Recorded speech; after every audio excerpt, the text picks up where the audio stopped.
you can deliver a concise message directly to our audience right now to be brave and bold in pursuit of their dreams, what would you tell them? I would say we live in the best time in the history of the world to be alive. We live in the best time. No, if you look at our ancestors, regardless of your background or ethnicity or whatever, you have examples of your ancestors who built something significant without any of the resources and technology that we have. We have unlimited resources, unlimited technology. So why not take advantage of it and create whatever it is that you want? Yeah. There's no shortage of resources, baby. I mean, I say it like 100 years ago. I don't know if this is totally true. Maybe definitely 200 years ago, just going to a library to get a book. I mean, you had to be privileged to get information. Today, you need, there's libraries that are popping up, they're all already established. They're kind of the dinosaurs of society. You can still go there and actually get a book, right? It's like free rental. So that don't say you can't get information. If you have a computer and Wi-Fi, you got it all right there for you. And then we're saying at a minimum, you should be getting free mentorship through podcasts and books. And I think the biggest mistake people make is they try to wait until it feels right. So that planning I talked about, it's important to have a plan.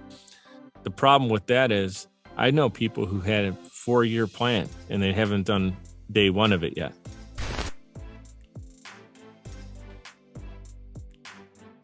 Our guest today is arguably one of the best when it comes to revenue growth for coaches and consultants. He's a multi-million-dollar revenue generator, best-selling author, and Rapid Business Growth Strategist. His sharp-shooting approach to lead generation has helped coaches and consultants pull in more than $250 million in client success stories, billions of ad impressions, millions of high-quality leads, and tens of thousands of clients.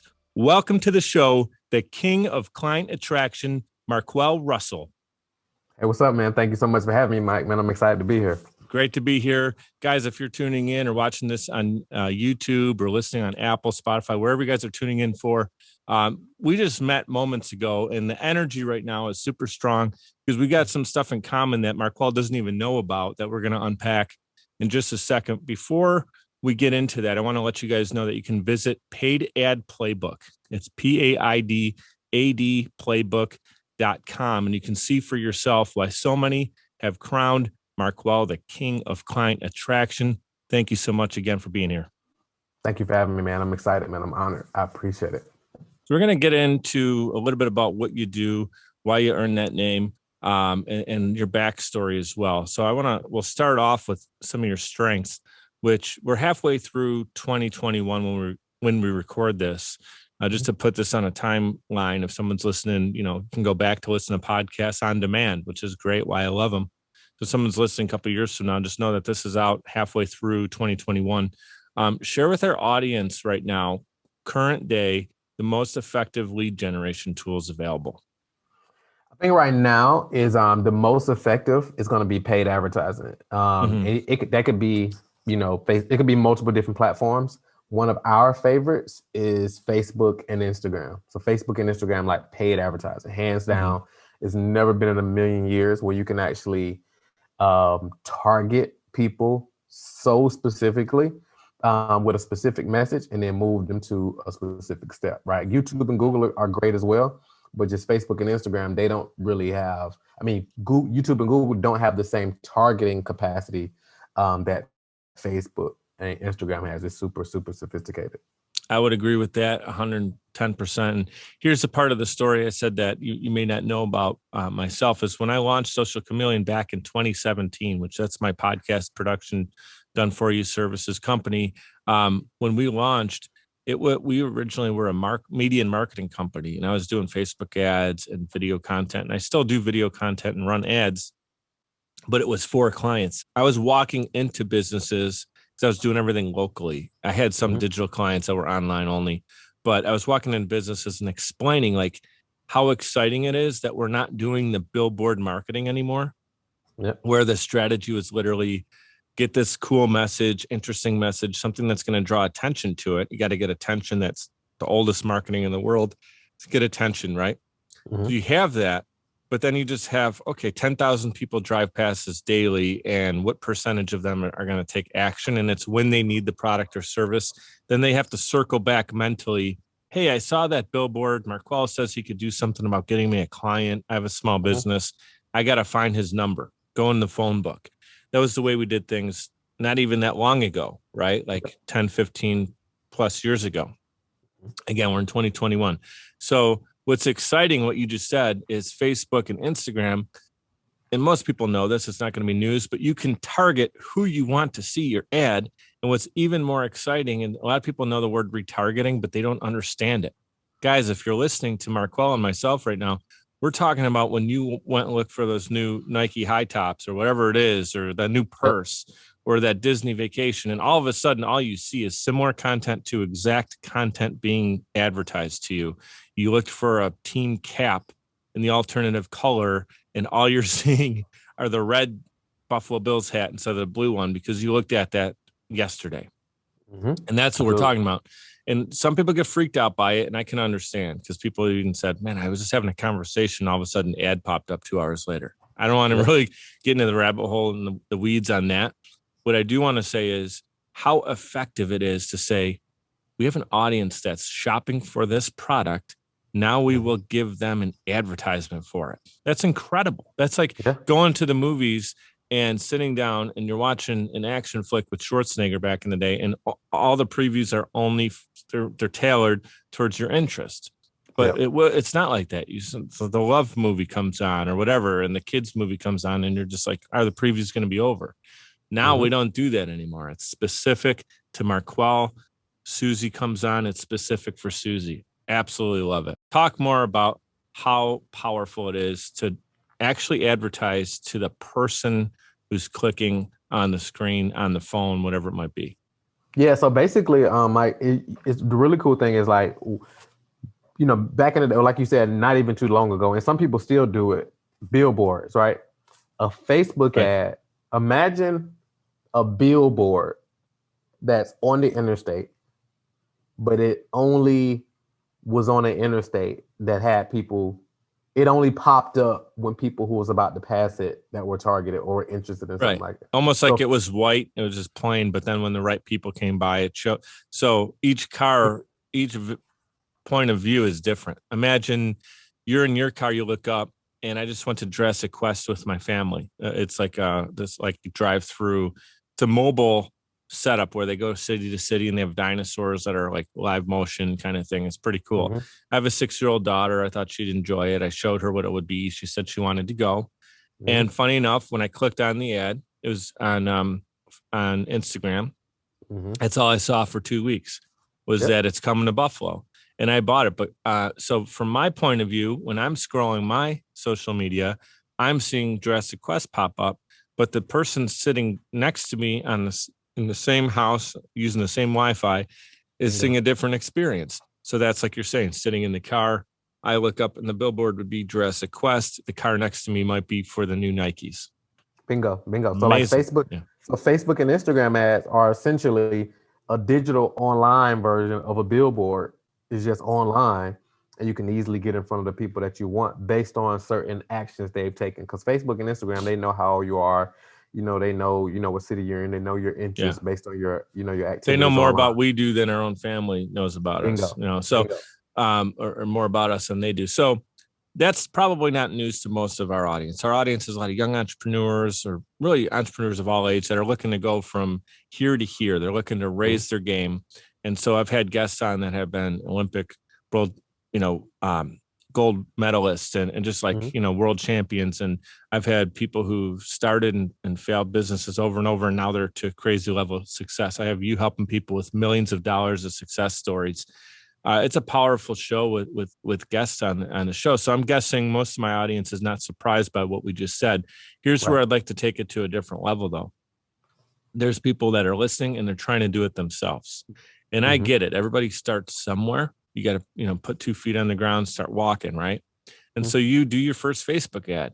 And I will tell you, this is one of the things I don't miss about doing this 100% of the time, previously to focusing on only podcasting now, is running ad campaigns on Facebook And on Monday, it looks one way. And the next, like they changed the way the ad creator looks, right? The actual dashboard. So it's a little tricky to try to do it yourself. And then once you do it yourself, you're spending money, even if it's $5 a day or whatever it is, small amounts, which by the way is another huge plus. You don't have to spend. Billboard's going to be tens of thousands of dollars, most likely. You could literally play in the sandbox with $5 or $10, $25, and see what your audience is doing and tailor it. That's another conversation. My point is, people are going to start off and play a little bit on their own.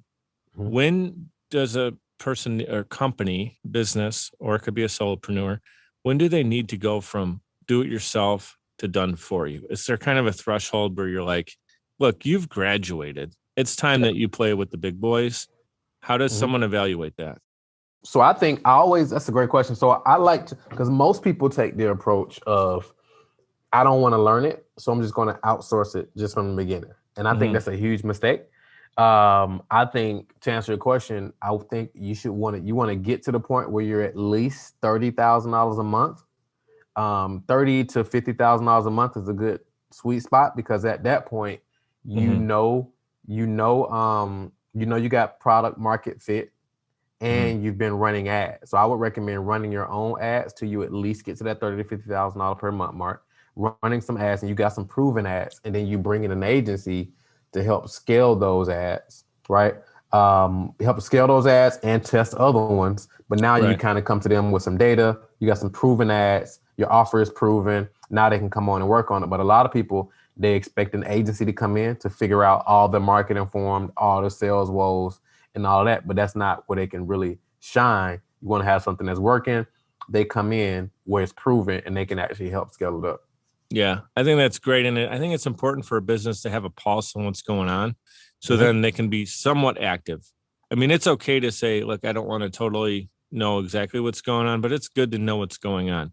My example on this is I'm a big football fan. So it's the difference in a GM or owner of the team actually understanding player personnel decisions to the point where they can evaluate it, but they're not making every decision on every day. They just know that they have the right people in place. If you have no idea what's going on with any of this stuff, right? And people can teach you some of the basics, as you and I did. We articulated it so it was consumable for everybody to understand. We're talking driving past the billboard. Everybody's had that experience.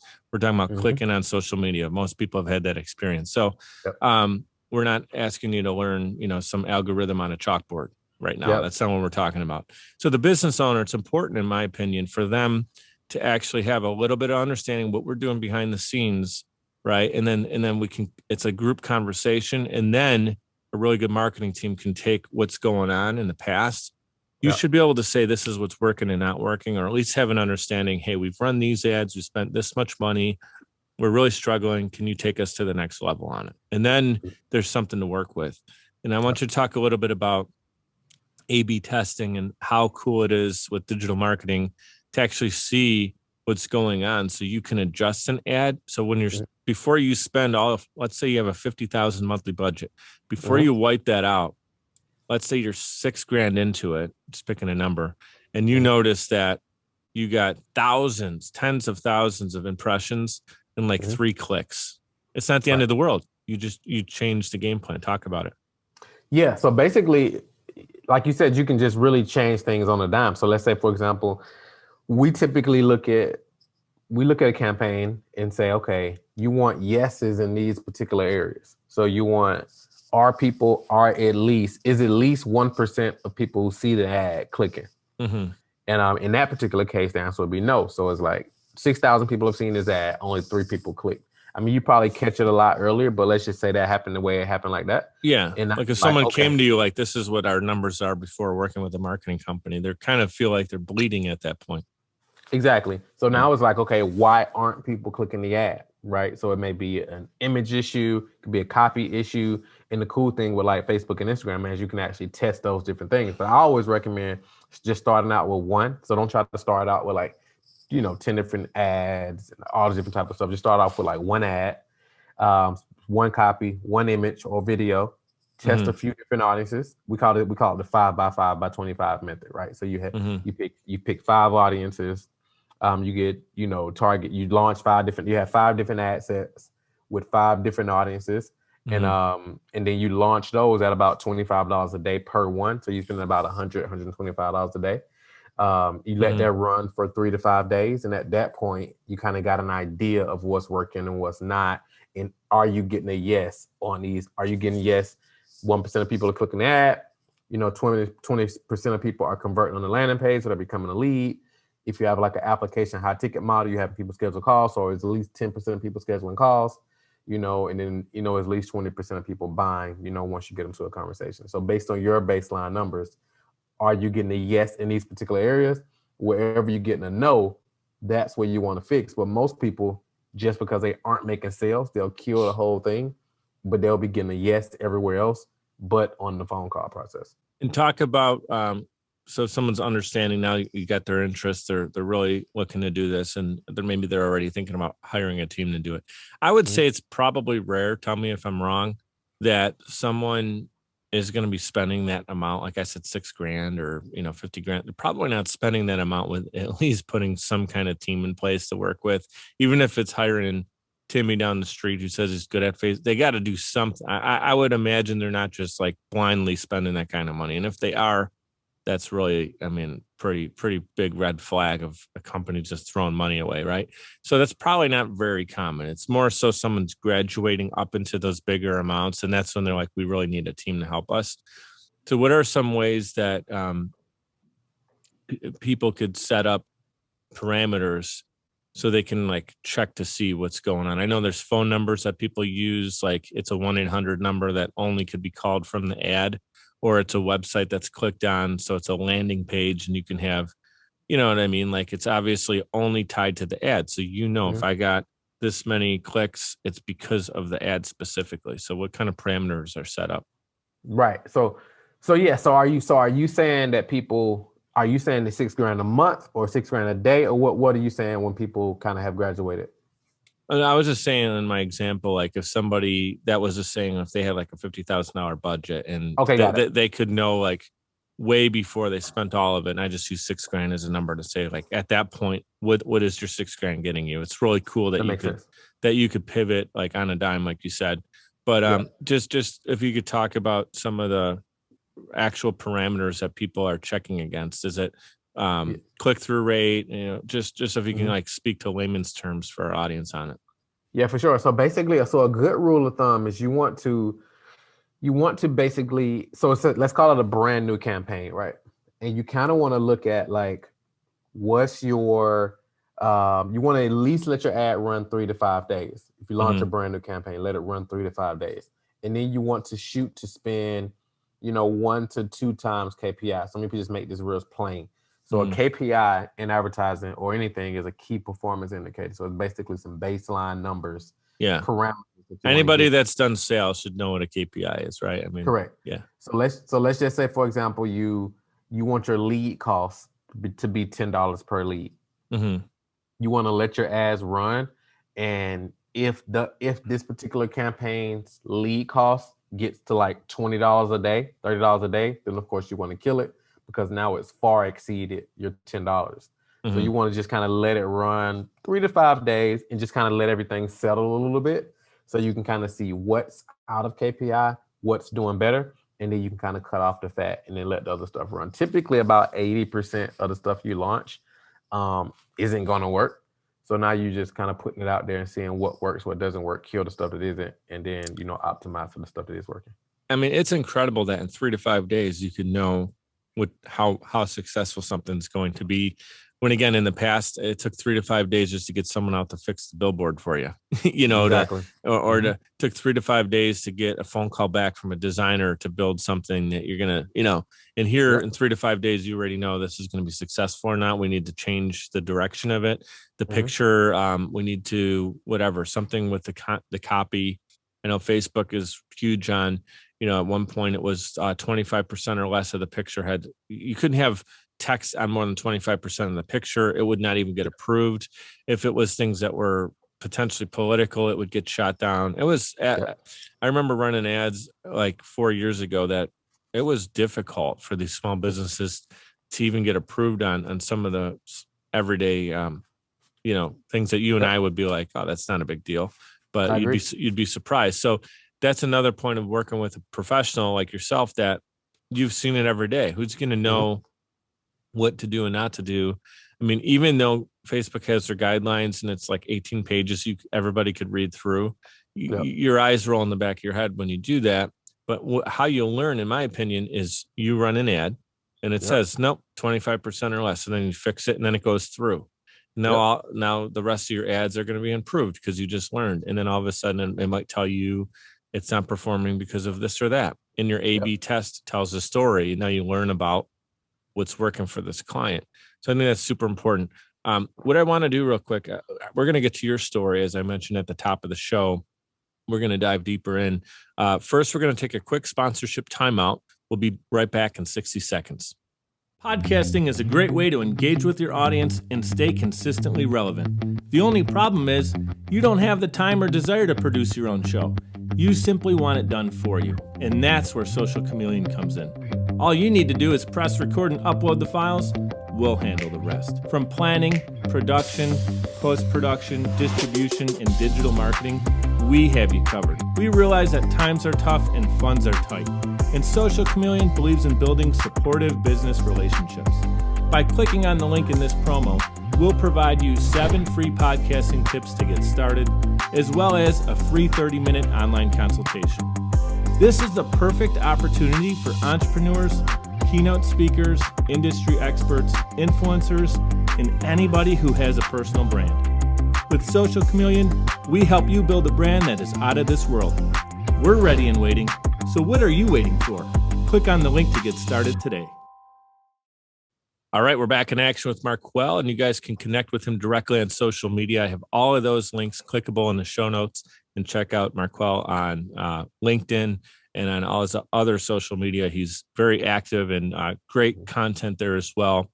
And again, his website is paidadplaybook.com. So if we can learn a little bit more, I mean, you gave some very specific things for people to understand and think about when doing Facebook and Instagram ads, which are two of the most cost-effective ways to market. I mean, it's incredible on what you're getting for someone to click on an ad, like an ad impression. It's ridiculously affordable. It's like people can go do your research on that if you don't believe us. I mean, it's ridiculous on what the cost is for click through, like nothing we've ever seen in history. It's amazing. So to take it to the next level, not talking numbers or algorithms or ad performance, but can you share your favorite transformational story that you've had with a client? Just a tremendous case study, something that you're like, man, it just felt so good working with this client and seeing where they started and where we have them today. Something jump out at you? Yeah, for sure. I'll give you one that I was actually speaking to yesterday, actually. So I remember they came and started working with us maybe about 9 months ago, maybe not a full year, I don't think. And basically when they reached out, they were doing about $1,400 a month, $1,500 a month, like anywhere from 14 to 2,500 bucks a month. 4,000 a month was like a fantastic month for them at that time. So they didn't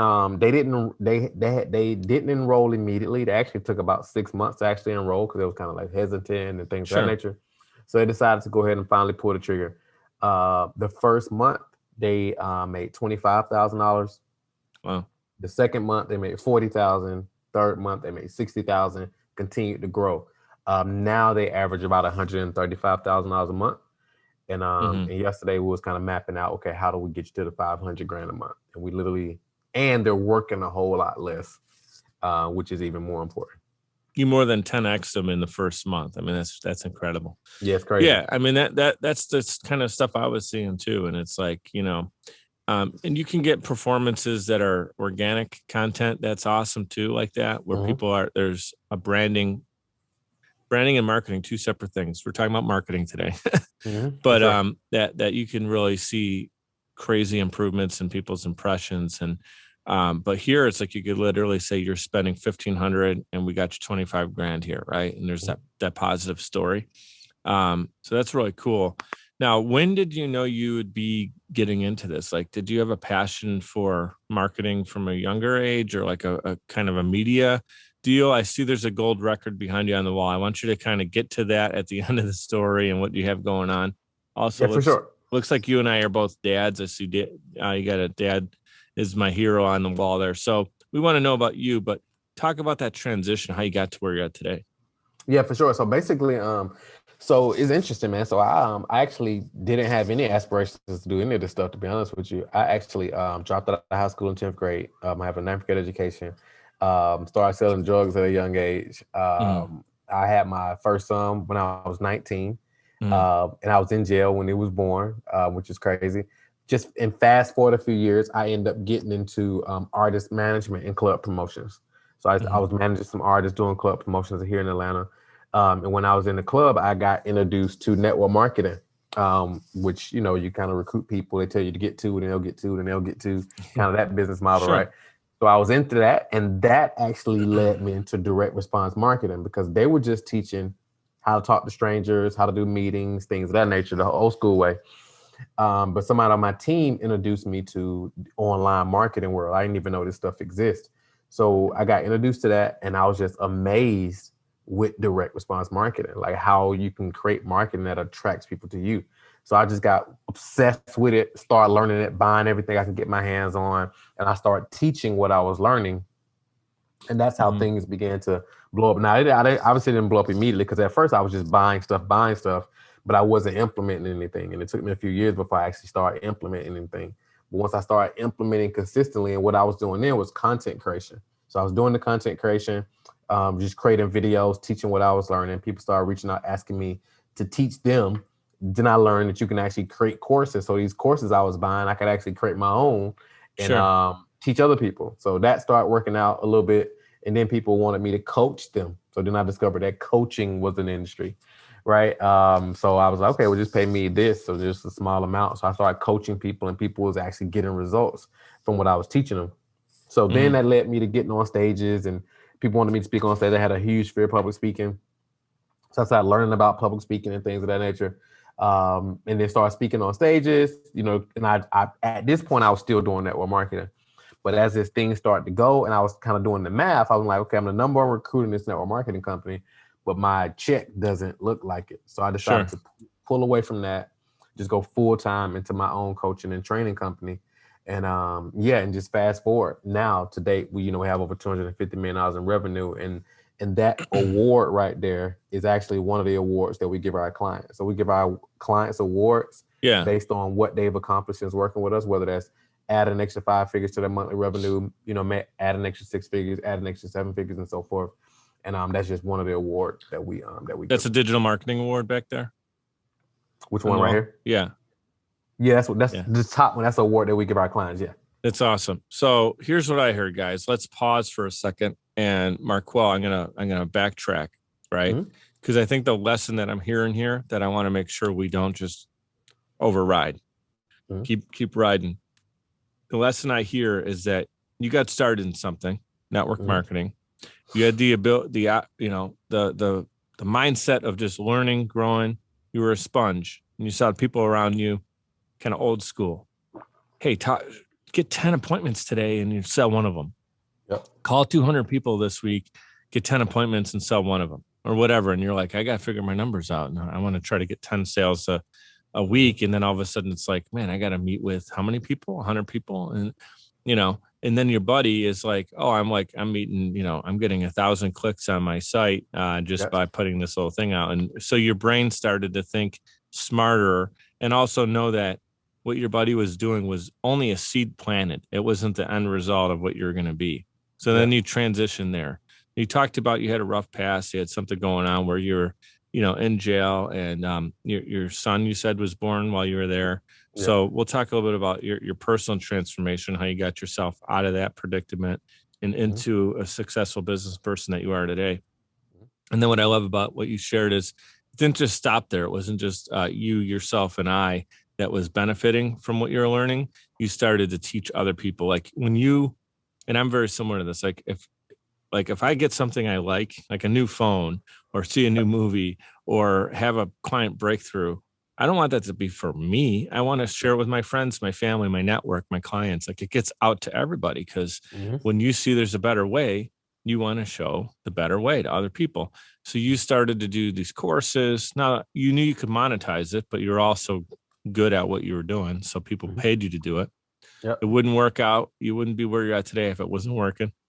And then so you take these courses and say, like, I can get up on stage and do this stuff. And you started to do that. You have a podcast, right? Do you have a book out as well? Yep. I have a book called The Millionaire Expert. Millionaire Expert. Okay. I want to make sure I wasn't dreaming that and that it actually was an actual book. Yep. And so now, look, he's got an award-winning style career that he's turned. So if you're listening to this right now, why don't you ask yourself, why not me? Right. Or whatever it is. Not everybody's going to have Marquel's trajectory here. Like, our goals are all different. It's your personal definition of what success looks like. Everybody's is different. So I just want to make sure you pause and remind yourself, because I know you probably don't do that enough, is how cool that, and just how, you should be very proud of what you do, what you're doing. Definitely. And how you got there. So talk about how you get yourself in a little bit of trouble. And there's people who are listening that maybe they've been in that predicament, maybe they're in it currently, or they have family going through it. How did you finally get yourself removed from that? Because that can be an ugly thing that kind of, people start to find themselves back there again, right? Yeah, for sure, man. That's kind of typically how it goes, man. So basically, I just was really blessed to get introduced to some mentors who like exposed me to just a different world. Like when I was growing up, where I'm from, I don't even think I used or heard the word mentor until I was like 25 or 26, right? Yeah. And that's what led me into network. You're like you picture like Yoda or something when you hear that when you're young. Like, what is his mentor? Yeah. Am I a Jedi? What the hell's going on? Yeah, man. Yeah, man. So it was crazy for me. So it's like that it exposed me to a whole nother world. Like it's like it's like now I live in a different world. Like where we talk about books and personal development and podcasts. Like, and I started hearing guys. One of the first people I listened to when I was introduced to personal development was Jim Rohn. Yeah. And I used to just listen to his stuff over and over and over again. Then it was Les Brown. I was just listening to his stuff like over and over and over and over and over again. And I'm like, this is crazy. I've never heard people like talk like this and have these type of conversations. So I was just obsessed. And then I got into like Success Magazine, so I got introduced to like John Maxwell and Darren Hardy and, all these different thought leaders, right? And they were just exposing me to just different levels. And I was like, this is crazy. I was like, if I can figure this stuff out, it's you can create the life that you want, and you're doing it, man. Yeah. Les Brown, Jim, the two voices that I could just listen to them for hours, but Les has a great story too, where he created an opportunity. It was, what was he doing? He was at a radio station. Was he either like cleaning there or working there? He wasn't on air, but he had an interest to be on the radio, and like someone ended up calling in sick, and he literally was like the only one available to fill like a half hour time, and he did, and he crushed it. And like he had a speech impediment and was considered the dumb twin. And anyone who's listening doesn't know Les Brown's story, I want you to go YouTube Les Brown, LES Brown. And Marquel too. You have a great YouTube channel. Where can people find you there? Yeah, so my YouTube is just my name, Marquel Russell, MarquelRussell. And the funny story about Les Brown is I kind of, when I was going through my phase, when I wasn't making any money and broke and everything, I was listening to Les a year or so ago through a mutual friend. He referred Les to me to help Les, with some marketing stuff. So we actually had a conversation about doing some work together. And I was telling him while I was talking, I'm like, man, it's crazy that we're talking right now. I actually used to just listen to you 7 years or 5 years ago, hoping that all this stuff was going to work out. So it was crazy, that whole you got a chance to talk. How long did you get a chance to talk to him for? Well, we just had a brief conversation. It was more of a conversation because we were texting back and forth. Because a mutual friend referred him to me, or our company, to help him with some marketing stuff. So we was texting back and forth, and we finally got to have a conversation. And we didn't talk long. We just kind of had a conversation, like, hey, just kind of assessing his needs and see if I can actually help him. So and I just kind of shared that with him. It was pretty cool. Get to help one of your mentors. That word comes back again. What I love about this conversation is it's a reminder that mentorship doesn't always have to happen from mom, dad, aunt, uncle, grandma, grandpa, school teacher, boss at your job, whatever it is. It could be Les Brown through his podcast, through his book. I'm surrounded by a table of books right here. It's what we put up here. We used to say record in your head. Now it's the MP3 in your head. That's not even true anymore. It's a streaming in your head that you press and play, right? So, it's incredible that, you can tune into the things that are going to help develop you into the person you want to be. There's no shortage of resources between Google, YouTube, and anything in between. There's no shortage. And you took advantage of it. And now you're actually living proof of it, which is really cool. Talk about that, though. Not only the mentors that you were able to tune into through books, through listening to podcasts. Did you have anyone in your actual life? Like, who would you say, if you had to attribute your success, did you just name them, or are there some other people you'd like to throw a shout out to? Kind of your personal development. I would say, honestly, man, I would probably say my mom. So my mom was one of my first entrepreneurial mentors. Okay. Because she never really taught me entrepreneurship growing up. I just used to see her doing entrepreneurship.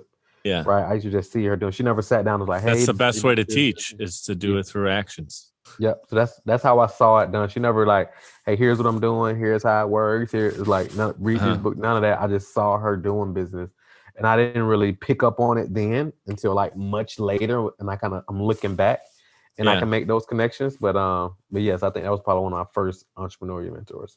I love it, man.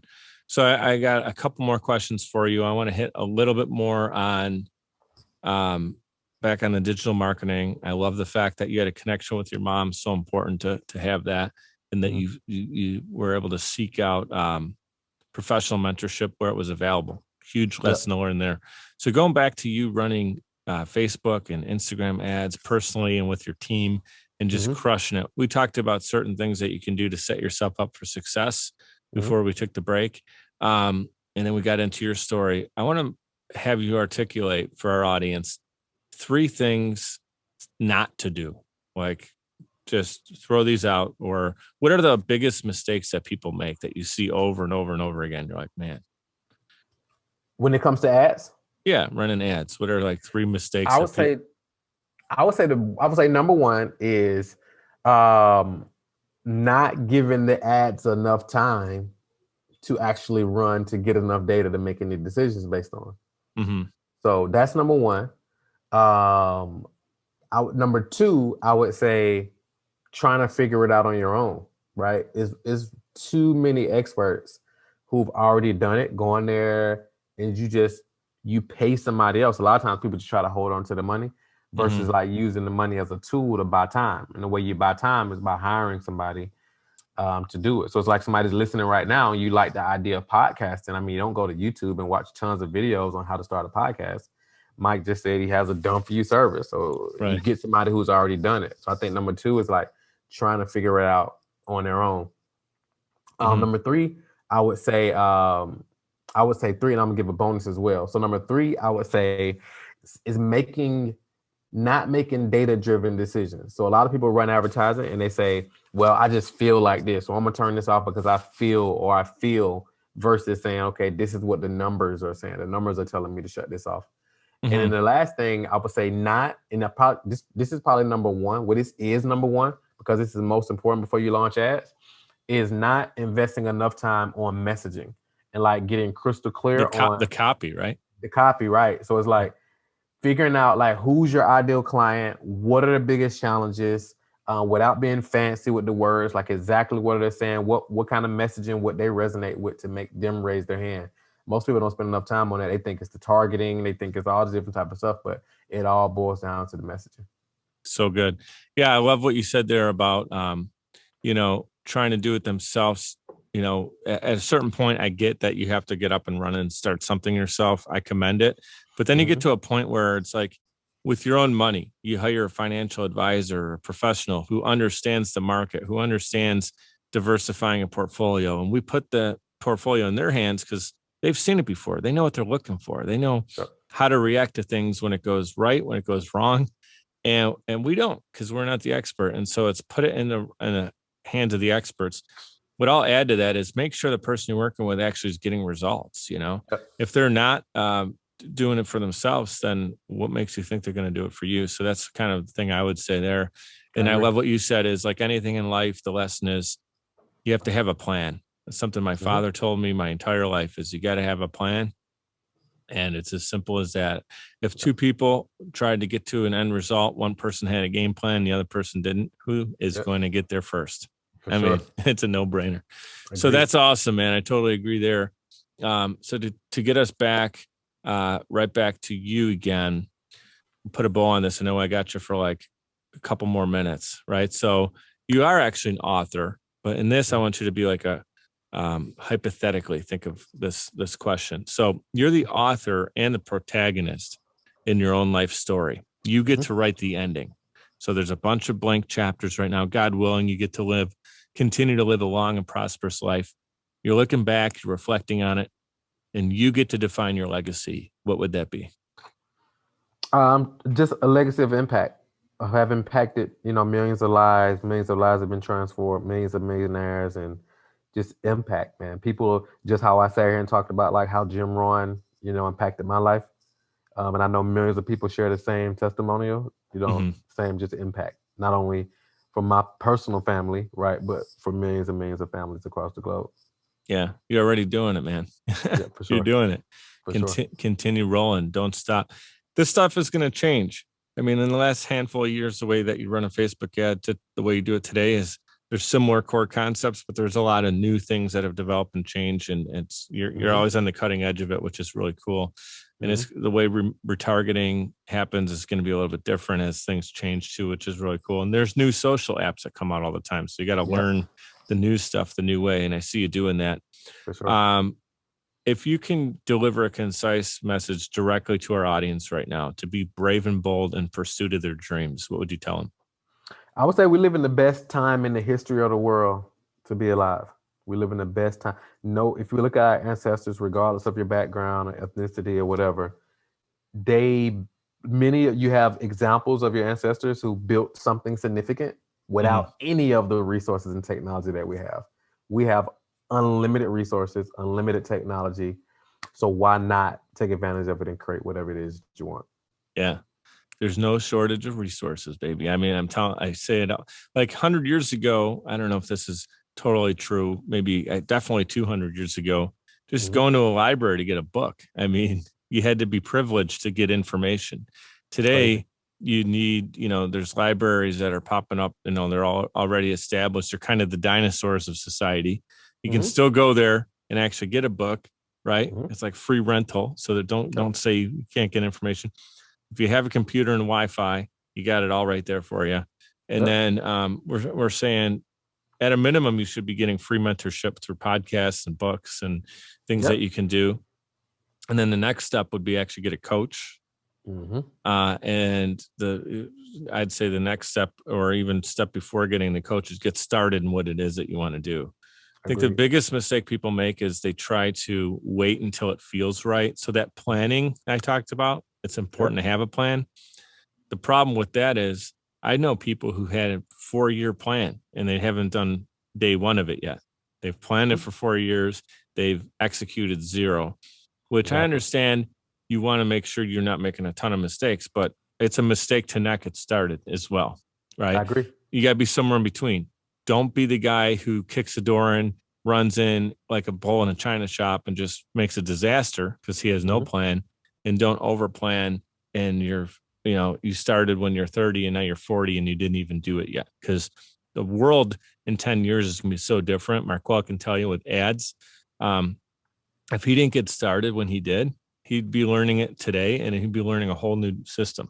But because he was able to adapt and change, a little bit every day. And then he moved the needle into this amazing company again that he built today. And it's just incredible where he's going. So what would you, if you can give one more thing out to our audience, remind us again where we can connect with you, and I'll put the links clickable in the show notes, but anything else you'd like to share while you're sitting in front of our audience?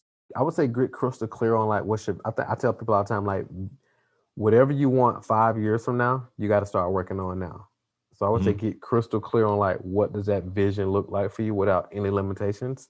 Write it down, get super visual, I know some people may think vision boards and things of that nature are kind of corny, but they're not. They work really well. Yeah. And writing it down and reviewing your vision like every day, because when the hard times come, when the challenges happen, when the setbacks happen, the only thing that's going to keep you going is that vision. It'll pull you through all of it. So I have that vision, because it is absolutely real. And every day, just chip away at that vision. And for me, the definition of success is having that big vision and then waking up every day, taking a few steps, towards that. You're chiseling it. It's so important. Again, we talked about having a plan and then execute on it, but there's a mental version of that, which is your vision. And a vision board, it's not a corny thing. I mean, some people might go a little bit crazier than what we're talking about, but you can have it on your iPad, something you look at daily. It could be written down. It could be pictures you put on your refrigerator. It could be people have written messages on their mirror every time they're brushing their teeth or seeing their vision there, or a quote or something that's going to inspire them. But I'll tell you, the people who actually have a vision, they're focused on it. They think about it. They do chisel steps every day to get there, have 150% chance. I'm just making up a number, but it's a great chance of getting there compared to someone who just says, I want the nice car. I want the nice the house for my family. I want to put my kids through college. And they're just like, that would be cool, or I need to do this. It could be pressure. I need to make it work, but they don't have an actual vision in their head, because the universe wants to give us what we're looking for and like solve for it. And when, like what you said, that's a law of attraction as well. When you're doing it, you're living it, you're breathing it, you're living proof of it, guys. If you want to see it happen, go check out Marquel Russell. That's your website too, isn't it? MarquelRussell.com. Yeah, if you go to MarquelRussell.com, and it's just MarQuelRussell.com, or any of your favorite social media platforms. It's Marquel Russell everywhere. We have him here today, guys, the king of client attraction. This is one that I'm going to go back, Marquel. I'm going to listen to this a few times because there's so many good things here. And I always edit these down to like the promo, the teaser version, the 1-2 minute teaser. And I know today's going to be extremely difficult to do that. There's a lot that I can work with. So thank you for stopping by. I'm going to let you get off to your next meeting. Thank you for being here for our audience today. Thank you so much, man. Thanks for having me, Mike. I'd like to give a huge shout out to everyone for tuning in, especially those who listen all the way to the end to hear this message. Seriously, I appreciate you, and my guests do as well. Giving a quick reminder to subscribe to this show. It's completely free and will allow you to receive notifications when new episodes are released. If you'd like to provide a tip as a gift, you can do so via patreon.com/micedup. It's spelled MIKED up. Patreon.com/micedup. You can give as little as $1 per month or as much as you'd like. Every dollar is greatly appreciated and completely unexpected. Appreciate your reviews and your messages coming in on social as well. Keep them coming. Your feedback is valuable and absolutely means the world to me. You can check out more episodes and content at mikeduppodcast.com. We're powered by Social Chameleon. You can also follow me on Instagram. That's where I'm the most active, and it's at Mike DiCioccio, MIKEDICIOCCIO. Thank you so much for your continued support. You guys know what to do. Be great and be grateful.